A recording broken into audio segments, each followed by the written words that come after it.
बात जो हमें सीख लेनी चाहिए कि प्रभु की भक्ति निश्चल होती है, निष्कपट होती है, असीम प्रेम और असीम श्रद्धा से होती है। कहीं भी मन में कोई छल कपट नहीं होना चाहिए, प्रभु के लिए असीम श्रद्धा होनी चाहिए।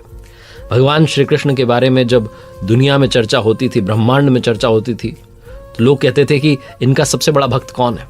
तो एक ही उत्तर मिलता था, राधा रानी सबसे बड़ी भक्त हैं भगवान श्री कृष्ण की। हर कोई इस बात से सहमत था, लेकिन नारद जी को लगता था कि ये बात सही नहीं है। नारद जी को लगता था कि मैं सबसे बड़ा भक्त हूं, राधा रानी कैसे सबसे बड़ी भक्त हो सकती हैं।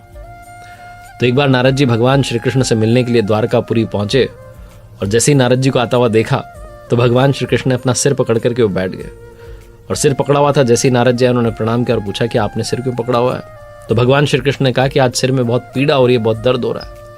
तो नारद जी ने पूछा कि क्या उपाय है, कैसे ठीक हो सकता है।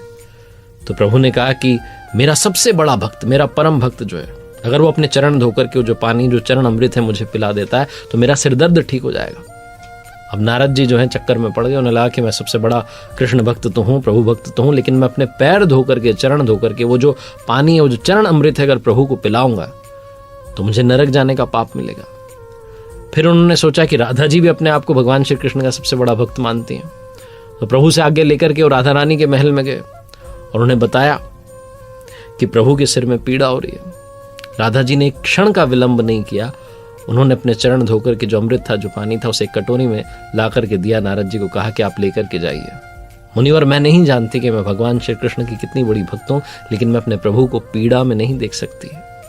राधा जी ने जब ये बात कही, जो सच्ची भक्ति के भाव उन्होंने सुने, तो नारद जी ने भी प्रणाम किया और कहा कि आप ही प्रभु की सबसे बड़ी भक्त हैं।